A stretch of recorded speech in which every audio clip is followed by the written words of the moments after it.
Hello, everybody. Welcome back to How Come. I hope you're excited for this week because we are talking about pregnancy in the time of COVID. What? That is so many topics. I know. No, it's going to be amazing. I have two guests. They are married. They just had a baby during COVID. They're both comedians, and you guys are going to love them. They are Giulia Rozzi and Will Miles. Giulia Rozzi is a comedian, writer, and actress that has been on Conan, Comedy Central, True TV, VH1, and more. She's a relatable storyteller. She's been a TEDx speaker, a Moth Grand Slam champion, and her album True Love was named one of SiriusXM Comedy's top albums of 2016. And Will Miles, amazing, husband to Giulia, and also a comedian in his own right. He was once named one of Brooklyn Magazine's 50 funniest comedians and Comedy Central's 10 comics to watch. He is credited as a writer for Southside, Sherman's Showcase, Grownish, All That, and Chris Gethard Show, among others. I forgot to ask them their handles at the end of this because I was like, oh my God, let's get these busy parents out of here. So on Twitter, Giulia is Giulia Rozzi. On Instagram, she is Ms. Giulia Rozzi. And on Twitter and Instagram, you've got Mr. Will Miles. I'll say that again at the end. But yeah, they're also below, so follow them. Also follow us. If you're not following How Come Podcast, what are you doing? Go follow us, rate, review, subscribe. Follow me, Remy Casimir. I posted a picture of me wearing a dress made out of seaweed the other day. Ben and I went crabbing, and I found a bunch of seaweed, and I was like, let's fucking Project Runway this bitch. So I did arts and crafts, and go see it. Go follow me. Also, if you want some more content, always go head over to patreon.com/howcome. It's an amazing place where you can get extras. You can always get these episodes before they go available anywhere. You can get video. Also, we talked about TikTok and Chris and his duets last week. I duetted so many videos with Chris. It's embarrassing. So I'm not posting them on my TikTok, but I'm going to post them on patreon.com/howcome.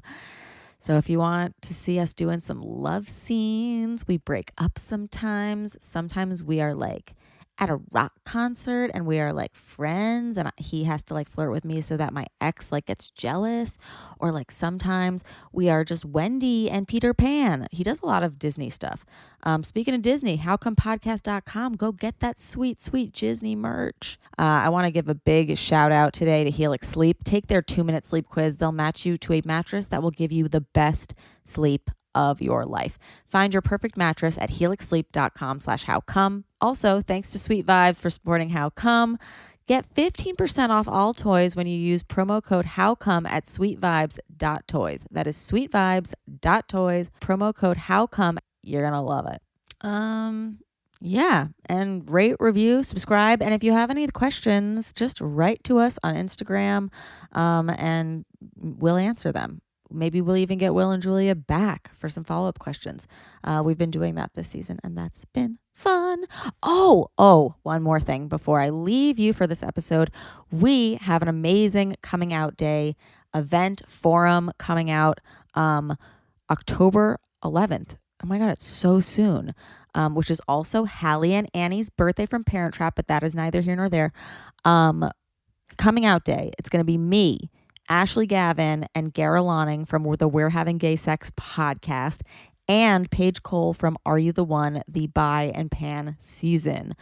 So we're going to be doing our coming out stories. We're going to let some of you tell your coming out stories. So DM us if you want to be part of that and you've already gotten your tickets. The ticket link should be below. It's $5. 70% are going to go to the Okra Project. We love the Okra Project because they feed Black trans people healthy home-cooked meals. So 70% of that is going to the Okra Project. And yeah, it's going to be a really, really, really fun time. I just did a live show with Ashley, Paige, and GARA the other day for Ashley's podcast and GARA's podcast. And yeah, it's a blast. It's a great group. And hooray. If you guys come, oh my God, I can't wait to see you there. There were like 1,000 people at Ashley's. So I'm expecting you there in full force. Okay, yeah, you're going to love this episode. Get excited. How come? How come? How come I can't achieve? How come I can't achieve? I'm rolling up my sleeves. I'm rolling up my sleeves. Oh baby, I believe these guests can help. 'Cause I can't do it by myself. I wanna jizz. Okay, you guys, welcome Will and Giulia. Hi. Hey. How are you guys? Good. We have a little baby at our feet in a little chair who's, I don't know what she's doing, but she's feeling things. Yeah, Will, Giulia, and Stella, welcome. Hello. Hello. This is our first interview with a baby. I know. I'm going to be like, your first podcast was called, had the word cum in it. Yeah. Now this is what happens after the cum. Yes, Exactly. 100%. Yeah. We were all cum at one point. Exactly. Like everyone talks about you coming out of your mom, but you come out of your dad first. Yep, you do. So how new of parents are you guys? She is 2.5 months.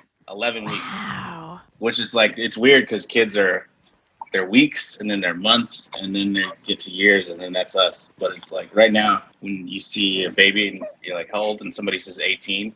At first I was like, what the fuck are you talking about? You're getting that. Yeah. This is my baby Benjamin Button. And she's your first baby. Yeah. Yes. Yeah. First and we're not sure. Probably only. Yeah. First and probably only. I think so. Having the first baby to begin with is like a stressful process, but having a baby in these, to quote everyone, unprecedented times must have been insane. You know, there's pluses and minuses. Like the minuses are probably pretty obvious because they're minuses for everyone. Like, you know, not seeing her grandparents. We have a lot of friends that can't hold her because they haven't been tested. You know, like a lot of weird things like that. Like I had to wear a mask while giving birth. Yeah, I know. You had a tweet that I was obsessed with. I'm gonna read it verbatim. I hate doing this to comics because it's terribly embarrassing to them. Oh, I love it. Okay, good. Twitter's all I have right now. I just found out I have to wear a mask when I give birth. If I can wear a mask while I cry and scream and bleed and shit myself and push a human out of my body, you can wear a fucking mask to buy your bulk Cheese Whiz at Costco. I guess they don't sell bulk Cheese Whiz at Costco. I was told that by that's what we learned from the comment section. Yeah, Nobody paid attention to like men. the other part. Yeah, it was like fat white men being That like, is not where we get our Cheese Whiz. Yeah. And then there's a few people that were like, actually, Costco has a mask policy. And I was like, I can't. Okay, I'm sorry. Yeah. I'm too busy being pregnant during a pandemic. Yeah. So there's been all the negatives that are negatives for a lot of people. But then some of the positives have been like, I don't have FOMO of like being home with my baby because there's not a lot going on. Like stand-up wise, like I sometimes go to bed at 8, you know? So there's not a lot else to do except be a parent right now. Like I was on the phone with my mom and I was like, can you please like come live with me for a few months? Cause I just like miss her and want my mom with me. Yeah. She's like, Giulia, you've had such a fun life. You're having probably one kid and there's nothing else going on. Why not just be a mom right now? And I was like, oh, but she's right. Just be like a super present parent. I know. It is crazy because I know in regular circumstances, I would definitely not be home this much. Totally. Because I haven't been for a while. And so it is one of those weird things where I'm enjoying the break of it all, where I'm like, shit, I'm actually home all day. And during pregnancy, I was home all day, which was very cool, near the end of it at least. I hadn't known that I was going to be that home all day. And so it was cool because in the belly, she could hear my voice and got used to it. So by the time she got out, of the belly, I'm talking like it's prison, but it's like when she got home, she did her time. Yeah, she did her. She was fucking ripped when she came out. She had these tattoos. Yeah, it was very. She went through all these different religions in there, but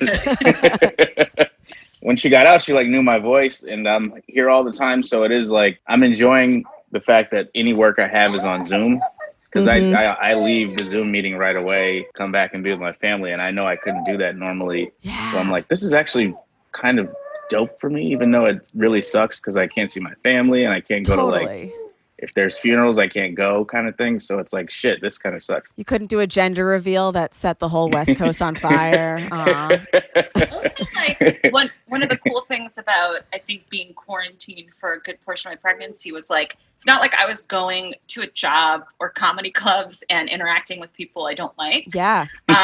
So she only heard voices, again, mostly ours, but of like curated voices, good voices. Very curated. Like it was a lot of me sitting in the bathtub for an hour singing to her, screaming at the news, but also like mostly peaceful. I don't know. It's interesting. I know a lot of people that had babies or were pregnant this year, and I'm really curious to see if like all of our babies have, I don't know, genius traits or are traumatized. Yeah. You know, I'm curious to see if there's anything or if that they're they just all like have in common. extremely good at TikTok, like straight out of the gate. Yeah. Everybody's got their own little Claudia Conway, right? Yeah. Yeah, no, I felt really bad for the parents who have to like school their kids, like parents whose kids are like 4 to like 18, you know, like who have to like do school with them and stuff. And like, it is a blessing for them too, that they get to spend all this time. But like, when I think of like having an infant, like all you want is just like to be around them. And like, it sounds kind of ideal. Yeah. Of having kids, I believe it is ideal. I'm like, this is, they can't pick what they want to watch yet or anything. So they don't know what they want to eat. So it's still like, infant stage is still kind of all the things we want and like, except now we just added her and we have to take care of her like in the meantime. Yeah. But we have, both of our siblings have 2 girls and they're all older. And so that's where it becomes like I know my brother's frustrated all the time because the girls are frustrated all the time. Oh yeah. I mean, kids are like depressed and I have friends in California who had to homeschool their kids and their kids couldn't even go play outside because of the fire smoke for a couple of weeks. Like so many people have very kindly reached out and been like, do you need anything? Like, I feel so bad for you guys. I'm like, oh no, you should reach out to the people with like a very difficult 10-year-old. Yeah. The kids who can like move and express how upset they are. Yeah, and the parents who are trying to like work from home while homeschooling. I mean, I have friends that had to take a leave of absence from their jobs to homeschool, and they're like, I'm not trained to be a teacher. I mean, yeah, we will take any and all if people want to send us, you know. We'll take the food that people have sent us and whatnot, but like I definitely think we're in a more ideal situation than I have a lot of empathy for anyone has older kids right now. Especially when you think about friends, because she doesn't have any friends yet that she knows of. Yeah, she's a loser. she's still a fucking nerd. So. Yeah, nerd, baby. I hope she never hears this. I know, right? Yeah. But like, I know even as young as like 3, 4 people we know that their kids have friends who they can't see right now, and that's like super annoying for that parent to be like, no, I'm cool. I'm your friend. And they're like, no, you're not. No, you're not. Yeah. You're always drunk. Since March, you've been high every day, all day. So, That's the other thing. Is like, she can't judge you. Like not that you're like fucking getting wasted. I mean, the second she was out of me, I was like, please. Yeah. Drinks. Are you breastfeeding? I'm not, no. And also drinks to me is like 2 glasses of wine a week because my tolerance is so low. Yeah. I will say this for anyone who's listening. Don't believe the mom influencer life on Instagram where it's just, I literally saw a photo of a woman breastfeeding while walking in a field. It's not, I was like, first of all, no. Second of all, everyone I've spoken to has not had that easy of a time. Like, it's not like you just, sometimes they don't want to breastfeed. Sometimes you can't make milk. Sometimes it's painful. So I tried, she wasn't into it. I wasn't going to force it. So yeah. You're like, I don't need that kind of rejection. I'm a comic. I can handle a certain type, but like somebody saying no to my tit. No, thank you. Yeah, I don't need someone screaming on my nipple. It's like, Will already used to do that too much because that's his kink.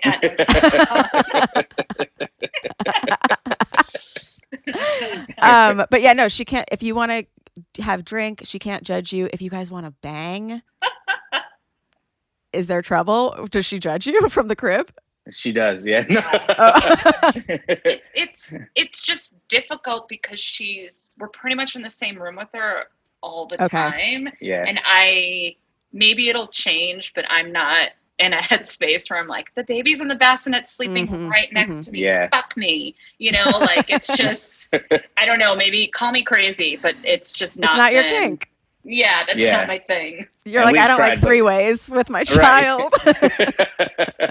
Oh, God. We've definitely tried, but it is that thing where like, I know at 9 months to a year, she gets to go in her crib, in her room. Because 6 months. 6 months, thank God. Because it is weird because the only time you have to do it is like when she's asleep.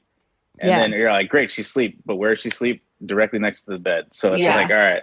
It's a kind of a weird, and one of us always has to be on call anyway when she's asleep. So it's like, it's definitely strange in the first 6 months that we're in right now. And also we're exhausted. Like we're actually doing pretty well with sleep as compared. We've talked to a lot of parents and like because she's not only on my boob and because Will's a late night person, I'm a morning person. Like we've actually figured out a pretty good routine and she's sleeping more as she's getting older.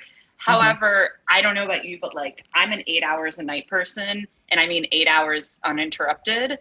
So waking up twice in the middle of the night, like it throws me off for the day. And so any free time I have, I'm usually exhausted or just want to like lay on the couch and stare at the TV. Like I just have and also just this year has been so emotionally draining. That you're not feeling super horny. Although I don't know, whenever I get emotional, I get horny. People handle things differently. It's not that I haven't been horny. Oh, okay. It's just that you're too tired. It's like the windows that I've been horny don't always match up with everyone's schedule. And also, Will and the baby. Yeah, that's true. Yeah. And also like, I don't know. It's like the whole like taking off your clothes and then I was like, and they got a shower. It's like there's just too many steps. Yeah. Was it easier during pregnancy? Were you guys horny then? I was horny pretty often, but I didn't necessarily toward the end, especially when I was getting bigger. I did not feel comfortable I didn't want any insertion. The beginning was good. The beginning and the second trimester, but the third trimester reminded me of like Knocked Up when he's trying to fuck her when she's got the belly and he's like, I think this is what the baby's going to look at. I can't deal with this if the baby's Yeah. It's like that's, I'm going to poke him in the face. Right. Yeah. And it's like, even though you're not, because I've seen the instrument that gets to the cervix and everything and it's like 2 feet long, but even though you're not, you're still like, but I feel like I'm extra careful and this is extra careful is not sexy. So it's like third trimester the belly was out here and you're like, okay, I felt kicks at this point. I'm not really excited to like try to maneuver this in a certain way. That's the thing too. Even if it's not like dangerous or whatever, like any mental blockage in the way can really distract you. Like I had sex in a bathtub recently and I know that that's not like unhealthy, but the whole time I couldn't enjoy it because I was like, what if something happens? Like that doesn't make it enjoyable. Yeah, well, exactly. And also you're very fertile after you give birth. So really? So I'm I can't remember if it's especially if you're not breastfeeding. Maybe it's especially if you are. I can't remember which one it is, but like my doctor was like, what's your form of birth control? I'm like, not abstinence right now. Like, because she's like, if you wanted to get pregnant, like right now would be the window because you're very fertile. And I don't think we're really that interested in buying condoms. Yeah. And I'm not going on birth control. My body already feels crazy. Like it's just starting to feel normal again. So I don't want to add hormones to it. So it's like, it's... Because we made the decision to like, we didn't really talk about, like I've always wanted a kid. She's been on the fence. And then she told me, loving thing where she was like, I want to have your kid. Oh. And then... we got in a position to where we could like, I felt comfortable with our finances together. I'm like, great. Now we're good to where I'm going to put one in there. Right. I could and not cry.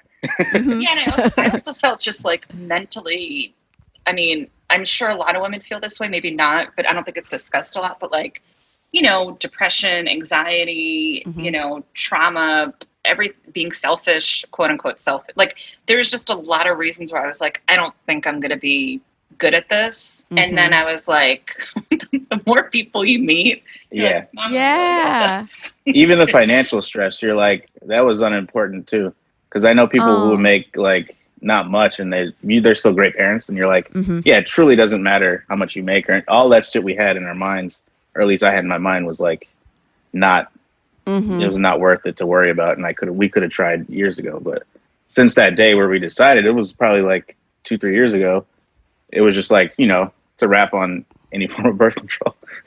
Yeah. I just wanted to add to what Giulia was saying about being fertile after birth. So yeah, you're right. The breastfeeding does affect it. So a woman who's breastfeeding, your body is releasing certain hormones that suppress ovulation. So it's much more difficult to get pregnant.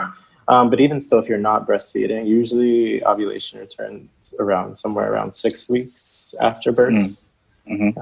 So yeah, that's what's going on inside the body there. Just wanted to add that. Yeah. I read some crazy tweet the other day that was like, this woman got pregnant once and then like 5 days later. So the first set that she got pregnant with was twins, and then 5 days later they had a fraternal sibling in there, and she gave birth to like all of them on the same day. I don't think that's possible. That's wild. Again, it was a tweet. Yeah. Yeah. Well, But we did see this other story, Gabrielle and I, which was true, and we fact checked that this woman was in the hospital to give birth, heard that there was another woman in stress. The woman giving birth also was a doctor and an OBGYN, and went and delivered that woman's baby before delivering her own. Wow. Yeah. I will say, as a man, if there's any, like, women are strong as shit. Watching all that shit go down from from the first OBGYN appointment, where I'm like, damn, I didn't know you guys went through this every fucking month. He literally was like, what are you doing to my wife? Yeah, what is that like? Yeah, it's weird. Well, watching it from my end, I was like, this is fucking nuts. We have to cough. They hold our balls when we cough when we're like 14. And then that happens once every year. And that's the most that they're dealing with that, unless you like have some real stresses or worries. But then I'm like, it's been so easy as a, whatever, cis man. It's like, it's super easy to go to the doctor. I've never had like too many issues, and I have a colonoscopy appointment probably coming up within the next year. That'll be the worst thing that I'll have to have dealt with. Or it could be nice. You never know. Well, that's where you get surprised. But watching even like 9 months of that plus giving birth, because I was right next to her, and I'm like, yo, this shit is unfair. And it happens, I can't believe it happens all the time. Like, you forget that pregnancy is a medical condition. That's something that kept like sticking with me. Like, you watch all these movies where there's just like a beautiful woman being like, my water broke, and then she's like, like, it's like so, it's not like that at all. What are the like lead up, like how many appointments do you have to go to? Every month. Every month. Well, I had to go more because I'm advanced maternal age. Oh. Yeah. What? How is Over that? 35. Oh, you're so advanced. Okay. Yeah. I was like, damn, I didn't know Giulia was this. Okay, so you're a normal I'm age 41. woman. I am but 41 though. That's geriatric for pregnancy. Yeah, and I gave birth at 41. Okay. So that is, I wasn't even sure if I was going to get pregnant. Yeah. She's completely asleep, by the way, just in case anyone wants to open my arms.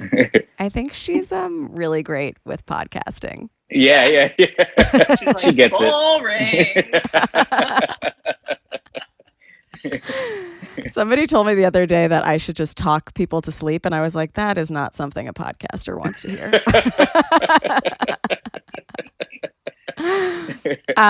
So in those like preliminary appointments, is there stuff stuck in you? Do you have to go into machines, or what are those things like? Well, so in the early stages to do a sonogram, they basically put this big, like, it looks like a big vibrator in you, like a wand. And it was really funny because that was the first appointment Will came to, and he was like, whoa, whoa, whoa. And I was like, don't be jealous. They've got attachments too. That's got like spikes. Yeah. Like, is that a rabbit? What the fuck? Actually, because you close the door and I'm like, wait, this isn't even a real doctor. But then as it progresses, like, it's not super invasive. I mean, you know, she'll like feel around in there. But it's mostly sonograms on the outside, heart rate monitoring, checking your weight, you know, a lot of blood work, getting shots, that kind of stuff. So it is weird though, because you do, like, you're sharing your body with another being. And then I think the craziest thing is then when you give birth, like, your body's still not your own, because there is like milk developing and your body's healing, and, you know, like, my body shape has changed. And, you know, I just recently feel like my hormones kind of got back to normal. My hair did get thicker, and I hope it lasts. Amazing. But other than that, I don't know. It's a crazy thing. But then what's weird is, like, I remember going to my first OBGYN appointment after I gave birth, and, like, nobody held the door open for me. Like, nobody cared. Oh, no. You're instantly, like, not precious cargo anymore. Exactly. And that's why I think it's so interesting, because, like, there's so much talk about, like, postpartum, which I know is, like, a real thing, and I'm not discounting that at all. But I also think, I would think it's insane if you didn't feel a little sad after you gave birth, whether it's legit postpartum, because you're treated differently. Like, you're not, I don't know. There's a lot of, like, you just gave birth, and now you also have to figure out how to, like, feed the kid, keep them alive. It's just wild. I don't know. I can't believe women do this all the time. I have so much respect for, like, my mom and, like, every person I know that's done this. Totally. Yeah, no, it's like the day after your, like, 21st birthday, except you were given something that now you have to take care of all the time. Yeah. It's like nobody's celebrating me anymore. Like, they are, but, like, not as much anymore. Yeah. And everybody asks about the baby before you from now on, until, like, probably till forever. So I feel like people have been asking me a lot about me. Not me. I have better friends. Honestly, okay, all this talk about not feeling special anymore hits hard. And I know we kind of glossed over postpartum. Postpartum is super, super serious. My mom had postpartum 4 times. She had 4 babies, and it got worse and worse every single time. And there's nothing worse than being sad, especially when you're like, I have this new thing. I'm supposed to be so happy. So yeah, any kind of stress after a baby, any kind of stress ever when you're, like, supposed to be in a happy moment of your life, I guess sometimes it just feels like so bad. And then you, like Giulia was saying, start feeling like you're not appreciated anymore, because you were this thing making this baby for a while, and now you're just a lady again, and you're not getting enough praise. Well, we don't like that here at How Come, and we want everybody to feel special always, especially when you are in, like, a new exciting phase of your life, or maybe you're more tired than usual because, like, the news is exhausting and, like, life is just tough, you know? Like, we want you to be able to pamper yourself, make yourself feel good. And I know some of you are not treating yourselves the way that you should. Some of you are sleeping on saggy old mattresses at night, and you deserve better than that. So give yourselves an upgrade and get a Helix sleep mattress. I know I talk about them all the time, but think about this. There's nobody on the planet like you. So why would you buy a generic mattress built for everybody else? Helix Sleep has an amazing quiz that takes just 2 minutes to complete, and it matches your body type and sleep preferences to the perfect mattress for you. If you like a mattress that's really soft, or you like a mattress that's really firm, let's say you sleep on your side or your back, or maybe you're doing a new type of sleeping. Maybe you're pregnant. Maybe you've just given birth. Maybe, like, you're sleeping differently for the first time and you need an upgrade. There's a specific mattress for you and your unique taste. Helix is also designed with sex in mind. All their mattresses are hybrids, meaning that they have both foam and springs in them, unlike many other companies. Having springs in your mattress rather than just foam keeps you from sinking in too much and gives you the perfect level of bounce. So let's say you guys find a moment. The mattress is going to be there for you. Their high quality springs are incredibly quiet and they won't sag even during those non-sleeping activities. So let's say there's a baby around and it's sleeping, or let's say there's a kid around and it's sleeping and you don't want to wake the kid up. Helix Sleep mattresses. I took the quiz. I was matched with the Helix Sleep Midnight. I initially wanted something more squishy, but I told the quiz how my body feels after certain sleeps, and they gave me a much firmer mattress, but one that is still amazing for me. When I sleep on my Helix, I fall asleep right away. I'm more well rested. Ben loves it too. We've tried other brands. They're not as good. We've slept in so many other places at this point. We've never met anything that comes close to the Helix Sleep mattress.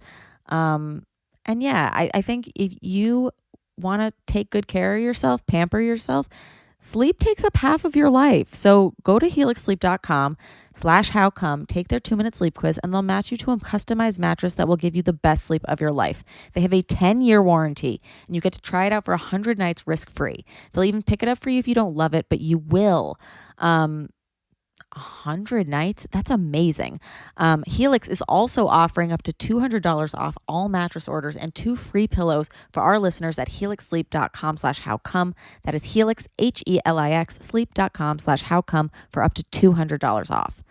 I also, if you're not getting enough good feelings yourself, you're not taking care of yourself, what else am I going to suggest? How about some really nice toys from an adult boutique that delivers innovative lifestyle products to you? What about one that thinks masturbation is amazing and encourages doing that in so many different ways? Sweet Vibes embraces the taboo of sexual wellness instead of hiding it. And we have teamed up with Sweet Vibes, and they're offering 15% off all toys when you use promo code HOWCOME at sweetvibes.toys. Having a loving relationship with all of your parts is a great way to maintain a positive attitude and healthy body image. And we're talking a lot about body image in this episode, but also recently, a lot of people are struggling with their body image, and what helps you love yourself more than loving yourself, going to town on yourself? I love Sweet Vibes. I love their products. The girl's best friend is the twofer. It's a 2-in-1 vibrator and oral stimulator with 20 unique settings for a completely new orgasm experience, every single time if you want it. You don't have to, I like to do it in Old Faithful, but you can change it up every single time if you want. Their innovative vacuum technology gently sucks and vibrates, simulating realistic oral pleasure, or better, maybe. I don't know. The Pixie is the discreet clitoris vibrator made to fit in the palm of your hand. It is waterproof and rechargeable, and it's got 10 playful settings that provides incredible sensations where it feels best. The Perfect Match, the new and improved Rabbit, one of my faves, is a flexible dual tip and dual motor Rabbit vibrator with 10 powerful settings that pleasures both the inside and the outside at the same time. Just for those of you who are single out there, stop swiping. Just go to the Perfect Match for your next orgasm, honestly. And then the Tulips, we've spoken about before. It is a silky, soft vibrator uniquely designed to stimulate the entire clitoris, not just the tip. Its ergonomic, revolutionary design and 10 powerful but quiet settings will pleasure you like nothing else. Obviously, you can use these toys with a partner. Everything you can use with a partner, for a partner, in front of a partner, la la la la. But yeah, masturbating is a great way to just make yourself feel all loved up. And maybe if you're not loving your body, don't even show your body to anyone. Just look at it yourself and masturbate and have a nice time. So if you want to have a nice time, and I think you do, get 15% off all toys at sweetvibes.toys and use promo code HOWCOME. That is 15% off all toys at sweetvibes.toys using promo code HOWCOME. Because you were in a later in life pregnancy, was there a lot of talk during the process of people losing miscarriages and the likelihood that would happen? You mean from the doctor? Yeah. Or even people around you? No, not so much about miscarriages, but anything that was slightly off, I was definitely reminded of my age. They're oh, the heartbeat, the baby's heartbeat is a little a little irregular. It's probably because of your age. Like, you know, they did offer us like more genetic testing as you're older. And we declined doing any that were invasive because they're not even 100% accurate. I mean, to each his own. If you want to do it, that's fine by me. But there's like a slight risk with invasive testing. And also I was like, I don't really want to know if there's anything, you know, quote unquote wrong. Yeah. Right. Yeah. Yeah. Like it is nerve wracking. And then like after seeing like the Chrissy Teigen thing that just came out about, you know, I definitely, when I was pregnant the whole time was like when people would be like, what's your birth plan? Because that's a question you get asked a lot. Like, are you going to give birth in a tub? And I was like, my plan is to just give birth to a healthy, like for us both to be healthy. Like that's all I cared about. Yeah. But you did it in the hospital? I did do it in the hospital. Like, I think I understand why some people assumed I would do a water birth because, you know, I go to yoga. Because they know stuff. You. But when I even like, you know, I asked my doctor, I was like, you know, because of COVID, because at first there was a chance Will wasn't going to be able to come with me. Yeah. That was something that was happening to people, I think, in May or June. And I said to my doctor, I was like, you know, if that's the case, I might want to look into like home birth. And she was like, no. She was like, you're older, you know, more things can go wrong. And and also I was like, you know, maybe I won't even take drugs. I am so glad that I personally went to the hospital because I did have some minor complications. Okay. I took all the drugs. Okay. If I wasn't in a hospital, I don't think things would have, I know things wouldn't have gone well for either of us probably. So yeah. Yeah. Yeah. And I got the drugs too. No. I do want to share the chicken, what are you looking at? I don't know. There's people outside. I'm wondering if they're like coming over. Like, wait. I know those people. Oh yeah. I'm like, wait, do we invite someone over? I don't know. That is what 2020 has done to you is you see a person out your window and you're like, Mama. Yeah. So I had to be induced, which I don't even know what that would entail, but her, like, there was like a slight irregularity with her heartbeat or inside my womb. And so, you know, they're like, because of your age, we should just induce you. So it was 2 weeks early. And I was like, oh, okay. And I thought that meant they just like, you know, you pop a pill and she pops out. And it was not that. It was 48 hours of like various, some very invasive, painful things and lots of drugs. And I didn't know you could be in labor for that. Anyways, but for the last 24 hours, I wasn't allowed to eat. And so I could only have like Jello or ices and or bone broth. And I don't, and they're like, you probably won't even be hungry because of the drugs, but I have never, whenever someone's like, you won't be hungry, I'm always more hungry. Yeah. Like when people are like, I can't eat before I go on stage. I've literally eaten a rotisserie chicken, like in the wings of a show. And people are like, are you okay? Anyways, so it was 24 hours. I couldn't eat. I was starving. I was like, can we hurry this up? I need a hamburger. But Will was like, well, I'm going to order food. I'm like, that's fine. And then he comes in the room, literally. Yeah. He ate the smelliest chicken fingers and fries right next to me. And I was like, horrible. But my thoughts were, this is a good like starch base because I'm only going to want to order one thing. There's literally hardly. Okay. Well, I got a bunch of French fries too. Oh, that's true. I got curly fries. Shout out to Birds Rotisserie, and it used to be next to, I don't know if UCB exists anymore, but it was probably next to not. That. Right, I don't think so. You don't eat in the room unless, I thought you were going to say, I thought it would induce her. Like she would be so intoxicated by the fumes that like the baby would have to come out or something. Yeah. I always pictured inducing women into labor was like those, you remember those ab machines from the 70s that they would just put on you and like shake? Like that's what I thought induction into labor was. I wonder if that's what they used to do. No, induction can involve like sometimes it does just take a medication. But then if your cervix doesn't open wide enough, they have to do other things like inflate a balloon in your cervix. What? And then they put this other thing in my cervix, which was like it was like, they're like, it's just like a tampon string. But they didn't tell me it was the most painful tampon string ever. And it's made it of was thorns. Yeah. yeah, it was. And at that point, they're like, do you want fentanyl? I was like, I'll take it. Like, I went from being like, maybe I won't do any drugs, to being like, yeah, I'll take the thing that Michael Jackson took to fall asleep. Yeah. Forever. Yeah. That part was very rough to watch, because it was like, obviously the woman is going through the more pain. There's no doubt about that.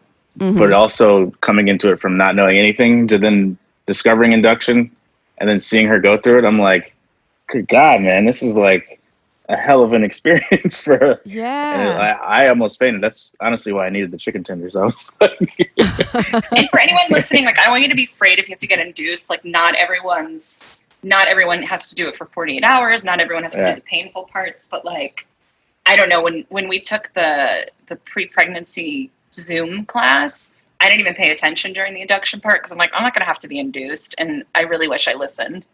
even I listened, and I don't know. Well, I'm also a man, so there's no way I would have understood everything that they were saying. But even listening to that, I was like not expecting what I saw when it actually started happening. I was like, gee, like, I mean, everything, I guess, is once you experience it, you're like, this is way tougher than the way you described it. Yeah. Yeah. What, did you guys do like Zoom Lamaze class and stuff? Was everything? Well, it wasn't Lamaze. It was just one class before the birth.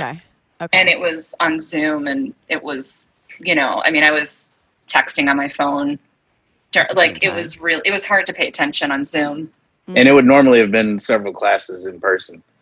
So it would have been like that show Working Moms on Netflix. I don't know why I'm promoting that show. Are you guys, do you write for that show? Or are you on it was like a 6 or 7 hour class on a Saturday. Yeah.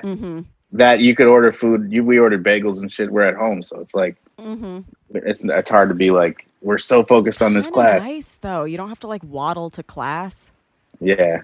See, I wanted to waddle to class. You did. I looked so cute when I was pregnant, and it was like such a bummer, because like not a lot of people got to be like, your skin is glowing. Look at that cute outfit. Like, the belly stuff was mostly near in quarantine. Yeah. Yeah, because my parents.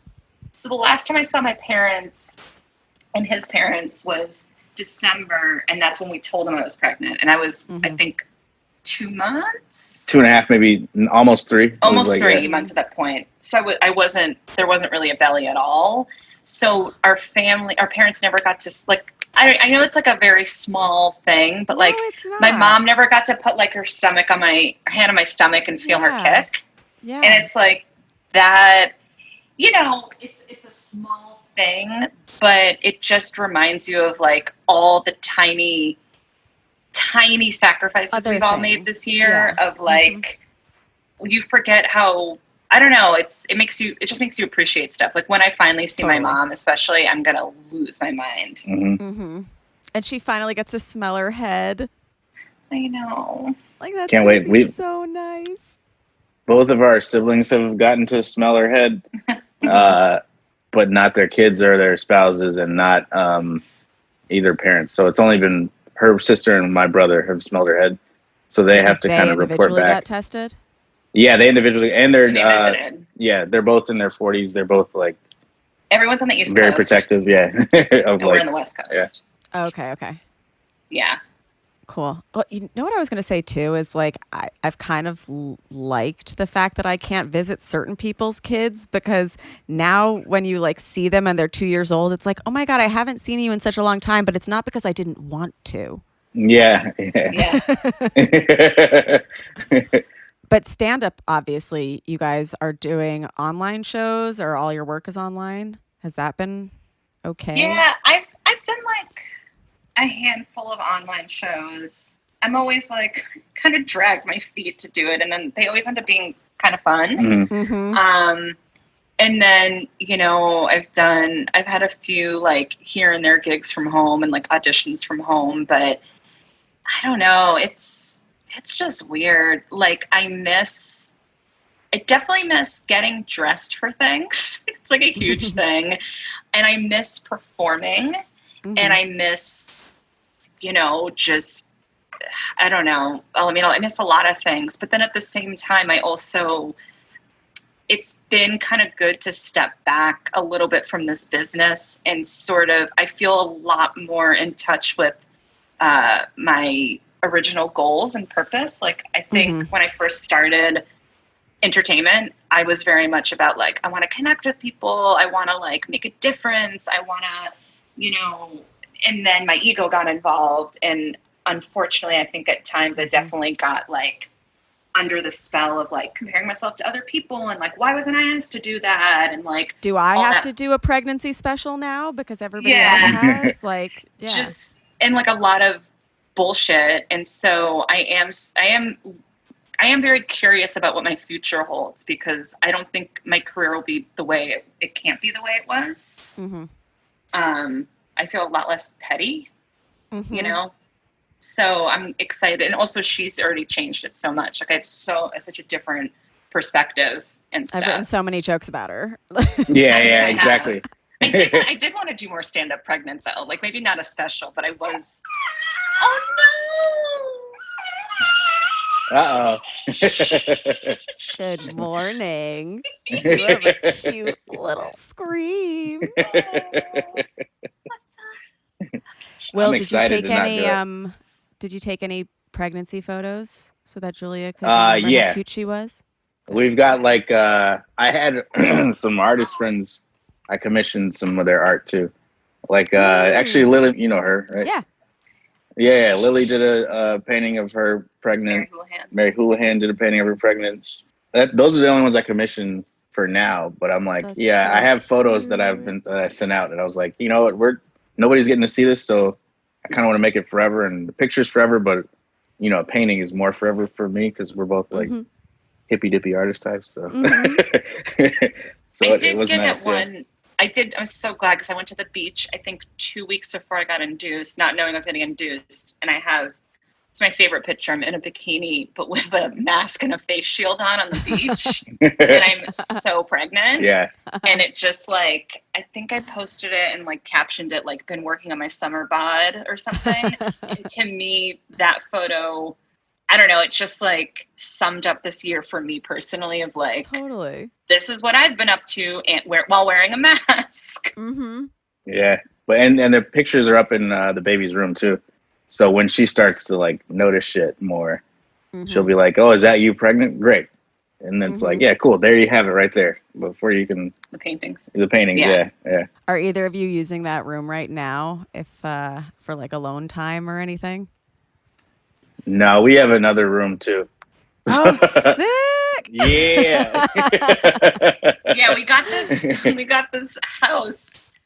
We were like, we didn't buy it, but we have this really nice big house with a huge backyard. We're like, yeah, we're gonna have like a big party. Like we wanted to have like a big, because we got married last year and we just did our families, and we wanted to do like a big, like a year after we got married, baby arrived party. It's like, or the two of us could just walk around the yard aimlessly for hours. Yeah. This is what we've been doing. And we got it.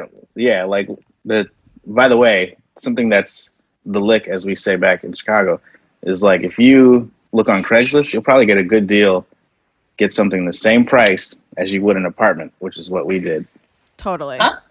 Like this house costs rentally every month, probably the same as an apartment. Because we looked at apartments as well, and they were about the same price. Oh, you're saying go on Craigslist? Go on Craigslist and look, and you'll probably find some dope shit. And we lucked out hard because the pictures on Craigslist did not show like 3 rooms or a yard. We just she believed, and I was like, I'm not even going. This place is gonna suck. And then we got here, and I'm like, perfect. Yeah. No, literally, when I told Ben that I was talking to you guys, I was like, what should I ask them? And he was like, ask them how many rooms they have in their house. Yeah. What? Wait, you're still Ben? Yeah. Are you guys, is he with you there? He's in another room, but it's so funny that you said that because you guys used to have a podcast that was called Hopefully We Don't Break Up. And like, and you interviewed couples, and it was like, hopefully they don't break up. And I would always want to pitch Ben and I, but I was like, nah, we're going to break up. I know some of the people that broke up were very shocking. Yeah. But then some are like married to other people now, and it's like, oh, cool. This is I want to interview the new couple. But yeah. Yeah. Who are the most shocking breakups? I don't feel like I should. Okay. Just look at the list. Okay. I'll look at the list. Like, okay. But yeah, Is there a reason that you guys stopped that podcast? We did it up until, and we didn't even plan to do this, but like we actually stopped it on our last episode was us announcing we're getting engaged. And it just felt like a nice perfect. end. Like we just got, we did it independently. We weren't on a network. We produced we did have an editor, an amazing editor, Megan, but we were producing it ourselves. And I think we just both hit a point where we're like, all right, we did it for 2.5 years. Yeah. And it was really helpful to our own relationship. And then we both just kind of, I don't know, like there was something about like, okay, we're getting married now. Like we want to sort of focus, we want to try to work through some of this stuff like alone and not put everything on the pod. Although like I have had some fans reach out and be like, can you please do an episode now that you had a kid? And, maybe we'll, like, we're super open to direct them here. Exactly. Well, yeah, definitely. for sure. I mean, like because there was a couple episodes where we interview people with kids and I would talk about like my pregnancy fears and like not being sure if I could be a good mom. And, I got really nice like messages and tweets from people being like, you'll trust me, you'll be a good mom. And then it was really cute because then when I, people found out I was pregnant, those same people were like, yes, like, we're rooting for you. And, so there's something really, as I'm sure like I'm very open and I love sharing stuff, but I also Will isn't as open as me. Mm-hmm. Yeah. And so I've kind of been learning through him about what I want to put out there and what I want to start to like, I don't know, just, like not everything has to, I think I've helped him be more open and he's helped me be a little bit more selective. Totally. Definitely. Totally. Yeah, I was like, and I would always tell people and like her when we were first dating, like I'm starting from shy. I know we're all in comedy and like, but people don't realize how much I had to work through to even get on stage to be like, I didn't talk to people at all, like, unless I was, and then the more stoned I got in college, the more I was open to talking to people. But if I'm being fully honest, that helped anxiety Same. socially. Yeah. So like I worked through that and then I got on stage and then I understood how to talk to people. But even then I was like, well, and I'm also, it's difficult to go through something and talk about it at the same time. I obviously need therapy. Totally. Yeah. But that's what like a lot of earlier comics do is they'll just kind of air their dirty laundry on stage or on a podcast or something. And I've been guilty of both. And you think of that as therapy and it's like, no, go to actual therapy for that and do jokes when it's time to do jokes.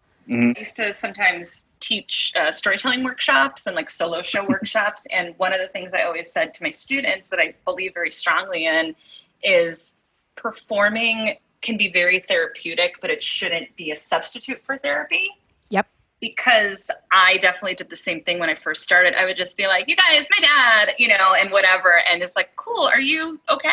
And you also need perspective. Like, of course, some magic can happen. Like, if you go on stage the day after something happens, like, Tig Notaro, like, that's sort of a 1 in a million example of something magical coming up. But, like, most good stuff comes after you've had years of perspective and healing.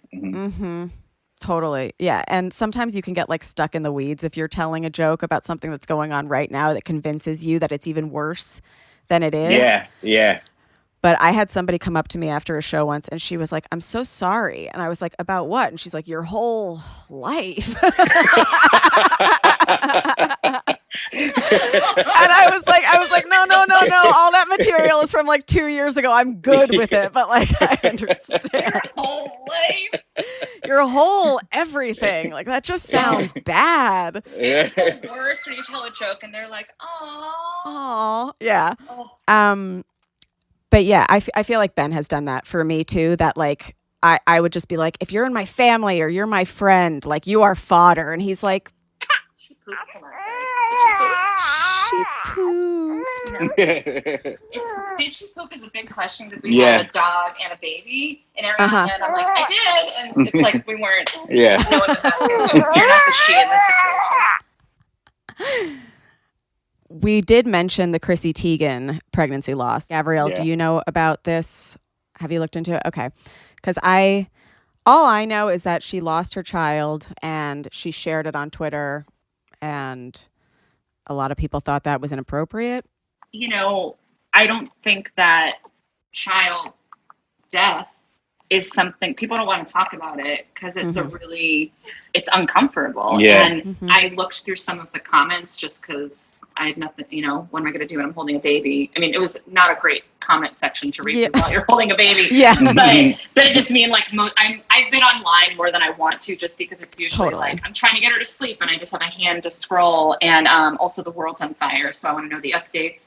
But a lot of people in the comments were like sharing their loss stories.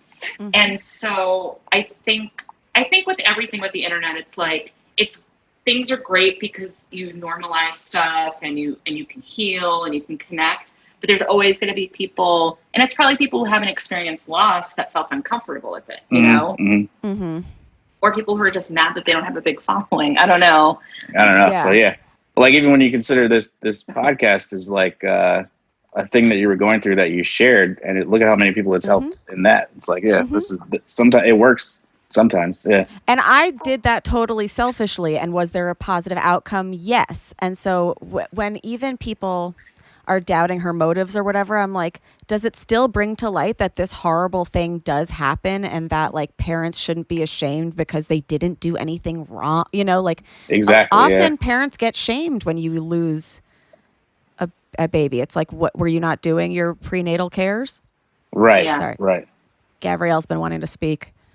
Yeah, it looks like she lost the baby at about 20 weeks. Oh, shit. So about halfway through like pregnancy, pretty much. They didn't say like if it was like stillbirth or miscarriage. I'm assuming if she went to the hospital, it was probably more of a stillbirth. But like, I don't know. But once you get to 24 weeks, like the baby's chance of surviving goes up over 50%. Yeah. Oh yeah. Anything before 24 weeks, the chance of the baby actually surviving, if it's born before that, are extremely low. She was in that point. Damn. Yeah, we were like rejoicing every like progression in my pregnancy. I was like, okay, like we made it. And did it. Of course you feel, I felt responsible for everything. I felt responsible that I had to get induced. I felt responsible that I got a fever during my birth, which I guess is common, but I didn't know I had a fever because I was, so many things are going on, but I had a fever, which caused an infection, which caused her to so she had to go to the NICU for a few days after she was born. So like I gave birth and then I got to hold her for a little bit and then they like took her away. Oh. And that was like, I was like, this is all my fault. Like, which I logically know isn't true, but you're so like, it's a lot of, especially on the woman, it's a lot of pressure of, your body functioning correctly or whatever. Totally. I would have like looked back at every year of my life and been like, I should have worked out more. I should have ate less McDonald's. Like, no, we were rejoicing at 24 weeks though. So that is etched in my memory of like, because especially with like them constantly saying that geriatric shit, it's like, yeah, okay. So then they're like, but if once you reach here, you're happier. Once you reach here, you're happier. So those like those little milestones are forever etched in our brains. I think of like, yeah, I remember when 24 when I finally breathed. Yeah, for the first time since like we figured out we were pregnant. Before the baby came, when we were going to all the appointments, my mom was like, we didn't have to do any of this. And it's like, oh, right. Our moms, anything was like almost 40 years ago or more. So it's like, no, of course they didn't have these appointments.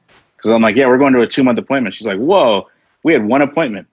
Yeah. Well, there is a whole, I haven't read and researched it enough, but like I'm learning more and more how much of like many things, women's healthcare, not only is it greatly understudied, it's also greatly, it's a money-making thing. Like a lot of OBGYN stuff in the beginning was a man coming up with things so that, you know, more money would be spent. And did you know that this was a disturbing thing that they used to, all the Test pregnancy OBG and things on. was all tested on slaves. Yep. And without any anesthesia. Yep. It's really, really very bad. And that's what I was going to say is the reason that medicine's gotten better for pregnancy and for vulva owners is because more of those people are joining the medical force and being like, yeah, like these are important studies. Like, yeah, we only discovered the internal structure of the clitoris in 1998. That's insane. Well, I think it's crazy. I mean, I don't know much about, you know, I had friends be like, are you going to get a midwife or a doula? And then I looked into, I was like, am I supposed to? And then I looked into it. And the purpose of having a doula, I guess, is to have someone at the hospital advocating for your health and for your comfort. And I was like, yeah, and I was like, but I love my OB. I found like a really cool OBGYN that I felt very comfortable with. And my thought was like, well, if you don't feel comfortable with your doctor, why are you going to that doctor? Yeah. I mean, and this is not to, again, I don't want to misspeak because I don't know. I'm sure there's other things. Yeah. But that was a thing that a couple of friends of mine were like, yeah, well, I just wanted someone there that could advocate for me. And I'm like, well, I'm very vocal. I know Will knows what I want and don't want. And also my doctor, like I feel comfortable with her, but to know that there are women out there that are in this very vulnerable position and they feel like, I don't know, their best interest maybe isn't, I don't know. It's just, it was a very, person who's down there. No, it's weird. That's a weird thing that's been a practice that it's like, yeah, let's invent a middleman instead of just giving the doctor a good bedside manner. Yeah, but no, I've been, for this thing I'm working on, but also just in general, I've been like more curious about that now. And because Twitter talked about it once and I'm like, I don't really trust Twitter. So I always like research stuff after I read it on Twitter. About like how much they don't listen to, and I even asked my mom and like family members. I'm like, yeah, they don't.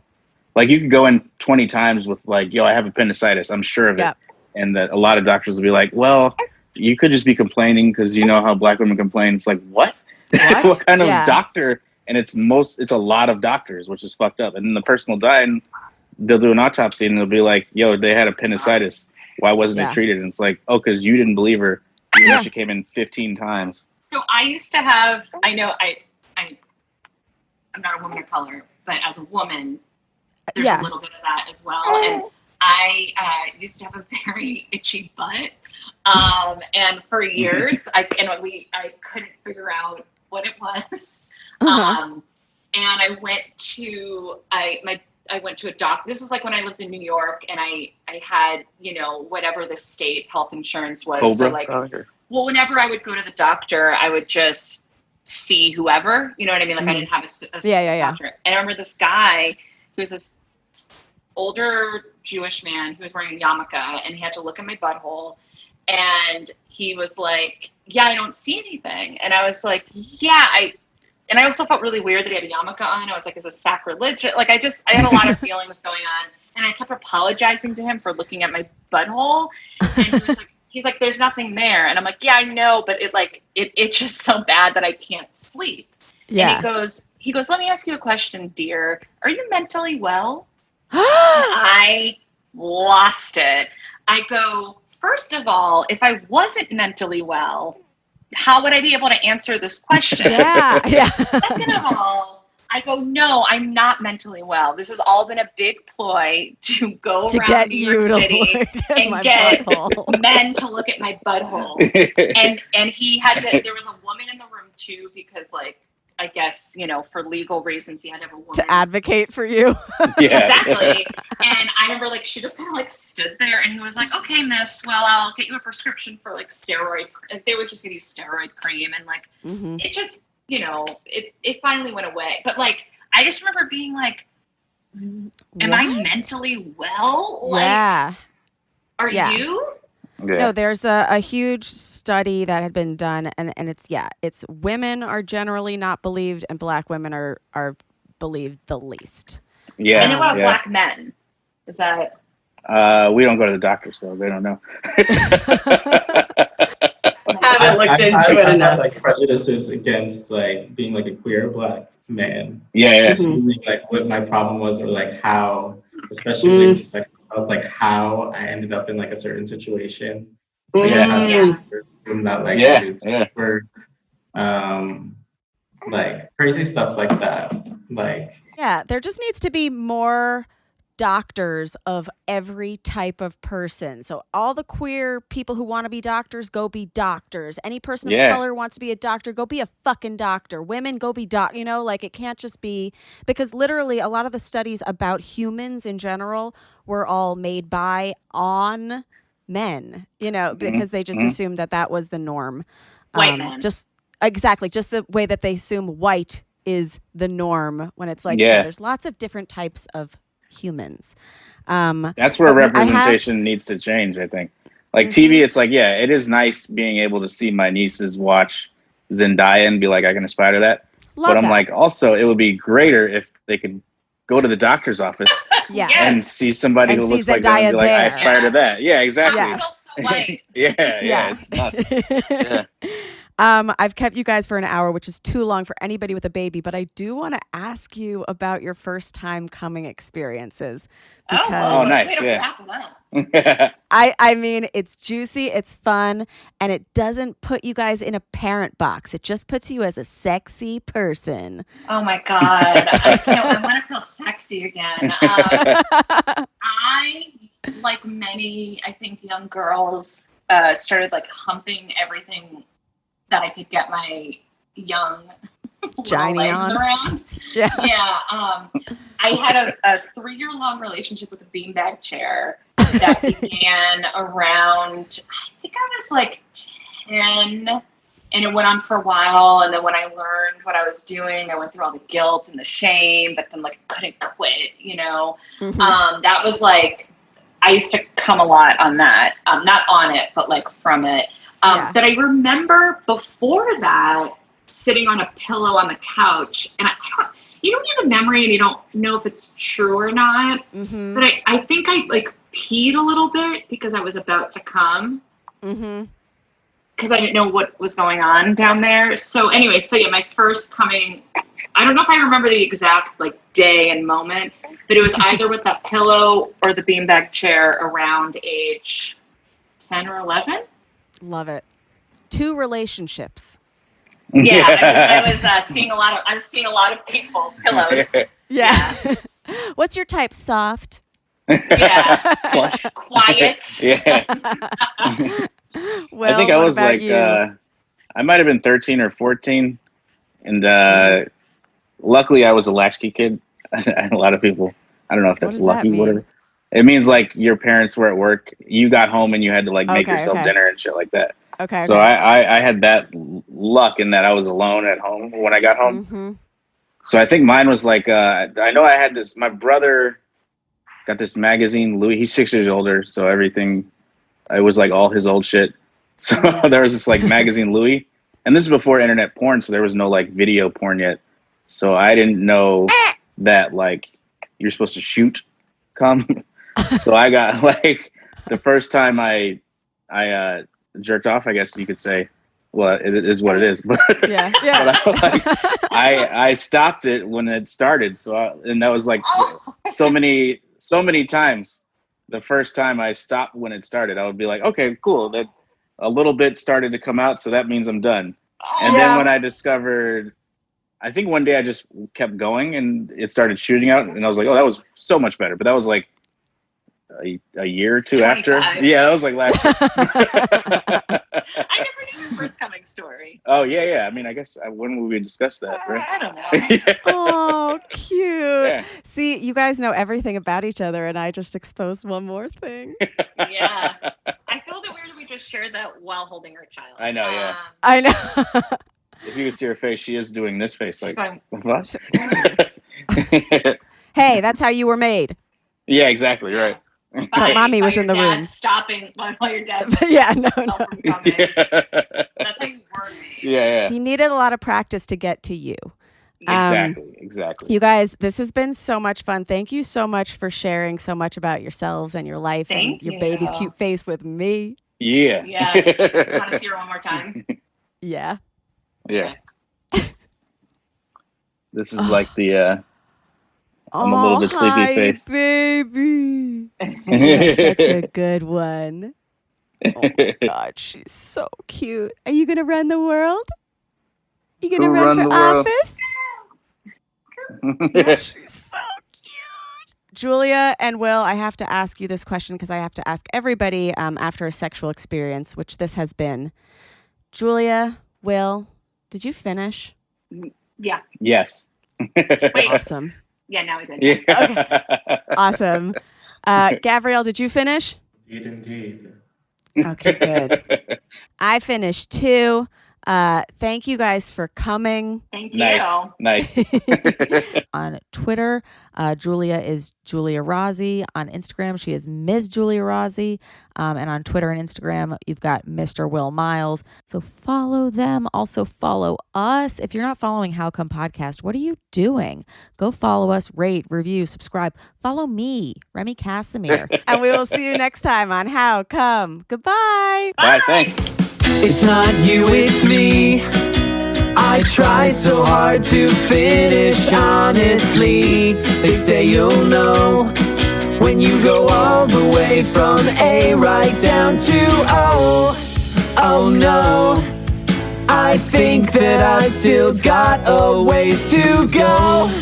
Oh, I'm sick of this and I have got to know. How come I can't achieve? How come I can't achieve? I'm rolling up my sleeves. Oh baby, I believe these guests can help. 'Cause I can't do it by myself. I wanna jizz